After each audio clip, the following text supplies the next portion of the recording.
नमस्कार दोस्तों, स्वागत करता हूं आप सभी मित्रों का एक बार फिर से हमारे इस YouTube चैनल पे। दोस्तों, भारत में स्त्री को देवी का दर्जा दिया गया है। यह बात और है कि इस देवी के साथ हमारा समाज क्या क्या सलूक करता है वह भी हम जानते ही हैं, लेकिन यहाँ बात सामाजिक दृष्टिकोण से थोड़ा हट कर है। वैसे तो प्राकृतिक ने स्त्री के भीतर कोमलता, सौम्यता और ममत्व के भाव कूट कूट कर भरे हैं। ये सब भावनाएं हर महिला में समान रूप से देखी भी जाती हैं, लेकिन जिस तरह हाथों की पांचों उंगलियां बराबर नहीं होती, उसी तरह हर स्त्री ममता की मूर्ति हो यह भी जरूरी नहीं है। दोस्तों, हमारा समाज स्त्री को परिवार की इज्जत मानता है और बहुत हद तक स्त्री को ही यह जिम्मेदारी सौंप दी गई है कि वह अपने परिवार और कुल के नाम पर कोई आंच न आने दे। जिस तरह महिलाएं कुल की लाज बचाने का काम करती हैं, अपने नैतिक और सामाजिक आचरण को पवित्र रखती हैं, वहीं कुछ स्त्रियां ऐसी भी होती हैं जिनके कृत्य कुल के विनाश का कारण बनते हैं। ऐसी स्त्रियों को सामाजिक भाषा में कुलछिड़ी कहा जाता है। ऐसी महिला की पहचान सामान्य तौर पर करना तब तक संभव नहीं है जब तक कि उन्हें जान ना लिया जाए, लेकिन भारत के प्रसिद्ध ग्रंथ बृहत संहिता और चाणक्य नीति के अनुसार ऐसे कई तरीके हैं जिनसे स्त्री के चेहरे मोहरे को देखकर ही उसके स्वभाव का पता लगाया जा सकता है। तो आइए दोस्तों, जानते हैं महिलाओं के उन्हीं अंगों के बारे में जिनसे आप उनके चरित्र की परख कर सकते हैं और कैसी महिला आपके लिए शुभ है या अशुभ, इसका आप बखूबी पता लगा सकते हैं। मित्रों, स्त्री के चेहरे और उसके शरीर पर कुछ ऐसे लक्षण होते हैं जो उसे लक्ष्मी का स्वरूप नहीं बल्कि कुल लक्ष्मी करार देते हैं।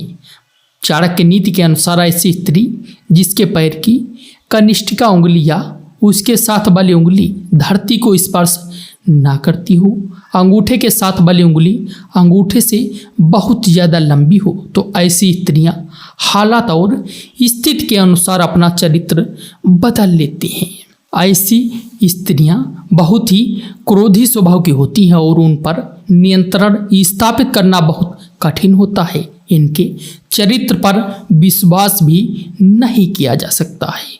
और मित्रों, जिन महिलाओं के पैर का पिछला भाग काफ़ी मोटा और उठाव लिए होता है, उस भाग की नसें उभरी होती हैं, ऐसी महिलाएं घर के लिए शुभ नहीं होती हैं। इसके उलट अगर पाँव का यह भाग मांसहीन सूखा हो तो ऐसी महिला अपने जीवन में विभिन्न प्रकार के कष्टों का सामना करती है। मित्रों, स्त्री का पेट अगर घड़े की तरह होता है तो वह महिला ताउम्र गरीबी और दरिद्रता के हालातों से गुजरती है। पेट का अधिक लंबा गड्ढेदार होना भी अशुभता की ही निशानी होता है। मित्रों, ऐसी महिलाएं जिनका ललाट यानी माथा लंबा होता है वो अपने देवर के लिए अशुभ होती हैं। जिन महिलाओं का पेट लंबा होता है तो वो अपने ससुराल, और जिनका कमर के नीचे का हिस्सा भारी होता है वह अपने पति के लिए अशुभ होती हैं। दोस्तों, जिन महिलाओं के होठों के ऊपर वाले भाग में अधिक बाल होते हैं, जिनका कद बहुत लंबा होता है, ऐसी स्त्रियां अपने पति के लिए अशुभ साबित होती हैं।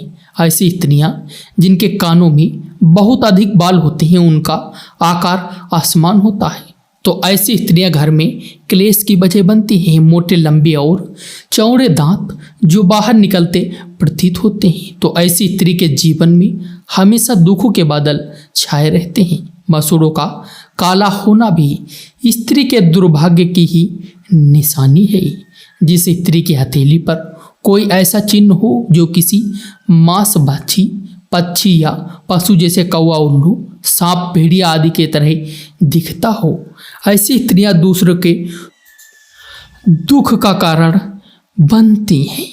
मित्रों, हाथों की नसों में उभार, हथेली के आकार में अंतर और वे चपटी हों तो ऐसी महिलाएं आजीवन सुख और धन से विहीन रह जाती हैं। दोस्तों, जिन महिलाओं की आंखें पीली और थोड़ी डरी डरी हों तो ऐसी महिलाओं का स्वभाव बहुत बुरा होता है, जबकि ऐसी महिलाएं जिनकी आंखें चंचल और स्लेटी रंग की होती हैं वे उत्तम मानी गई हैं। दोस्तों, ऐसी महिलाएं जिनके गालों पर हंसते समय गड्ढे डिम्पल पड़ते हैं उनका चरित्र अच्छा नहीं होता है। जिन महिलाओं की गर्दन छोटी होती है तो ऐसी महिला अपने किसी भी निर्णय के लिए दूसरों पर ही निर्भर रहती है। वहीं जिसकी गर्दन की लंबाई 4 उंगलियों से ज़्यादा होती है वह महिला अपने ही वंश का विनाश करती है।